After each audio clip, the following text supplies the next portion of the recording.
Hello, traders. This is Joanne with Succeed in Forex. Welcome to our Forex news broadcast for Wednesday, May the 7th, 2008. Headlines out of Switzerland this morning read, ECB focused on inflation as oil surged to fresh record high of 122.31.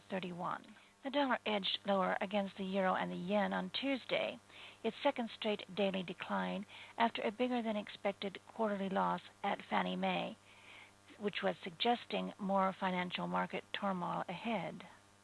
Fannie Mae posted a $2.19 billion loss in the first quarter as the housing market took a turn for the worse. Analysts said it was worrisome for the dollar because it suggested problems in the troubled U.S. housing sector have yet to work their way through the economy. Should those problems lead to more job losses and slower consumer spending, the Federal Reserve may be forced to cut interest rates again, dulling the dollar's appeal to global investors. The euro-dollar was fairly unchanged at 155.19. The euro drew support from the Eurozone service sector data that was slightly stronger than expected. The dollar-yen edged down to 104.80. The dollar Swissy was unchanged at 105.25.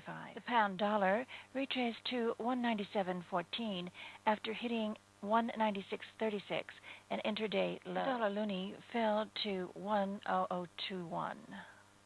Traders said oil's surge to a fresh record above 122 a barrel was boosting the Canadian currency. Record high oil prices were seen reinforcing the European Central Bank's focus on inflation, which Bank President Jean-Claude Trichet on Monday termed as significant risk.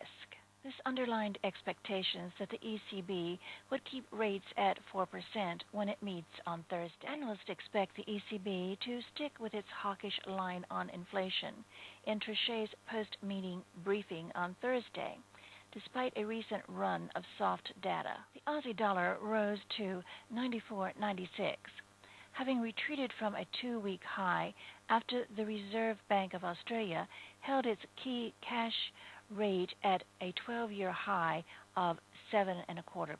In the Asian session, the dollar squeezed higher as Tokyo returned from its four-day holiday. Volume remained light, keeping trading relatively subdued. The greenback received a boost following comments by Kansas City Fed President Honig, who stated that interest rates will eventually need to be raised to combat the rising inflation, and that the Fed might have gone too far in its credit easing policy after the recent aggressive moves. With the Eurozone economy showing signs of a slowdown, we could be at the bottom of the cycle in the dollar-euro interest rate differential. Yesterday saw the euro dip to 154.89 versus the dollar from 155.38 on Honig's comment. The Nike remained virtually unchanged. The pound, on the other hand, had a difficult day. The sterling dipped to 196.82 from 197.35 versus the dollar as the UK consumer confidence fell to its lowest level in 4 years. The weakening housing market and higher living costs were the main reasons that depressed shoppers, according to the nationwide survey. Nationwide consumer confidence index fell to 70 last month from 77 in April.